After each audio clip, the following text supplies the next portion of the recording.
உலகத்திலேயே விலை மதிக்க முடியாத ஒரு விஷயம் இருக்கு, பணம் கிடையாது.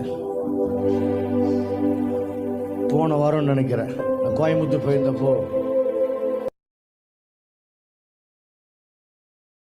நான் தேவைக்காக ஜெபம் பண்ணிட்டு இருந்தேன். அப்போ ஆண்டவர் கேட்டாரு, உனக்கு பணம் வேணுமா அபிஷேகம் வேணுமான்னு கேட்டார். அபிஷேகம் போதும், அபிஷேகம் போதும். உலகத்திலே விலை மதிக்க முடியாத ஒன்று என்ன தெரியுமா? அபிஷேகம். அதைத்தான் இன்னைக்கு உங்க மேல ஏமாளி வச்சிருக்கிறார். நல்ல சத்தமா ஒரு ஆமென் சொல்லுங்க. தேவ பிரசனம் இல்லாம நம்ம எவ்வளோ நம்ம அபிஷேகத்தை வாஞ்சிக்கிறீங்க, விரும்புறீங்க? எத்தனை பேர் தாயை விட, தந்தையை விட,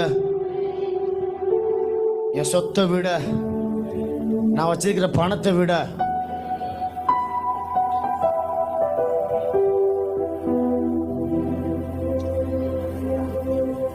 அபிஷேகம் ஒன்று இருந்தால் போதும். அதுவே உங்களை ஒவ்வொரு படிப்படியாக அடுத்தடுத்த ஸ்டெப்புக்கு உங்களை ஆண்டவர் கொண்டு வருவார். உங்களை பொருளாதாரத்தில் ஆசீர்வதிக்கிறது ஒரு மேட்டரே கிடையாது ஆண்டவருக்கு.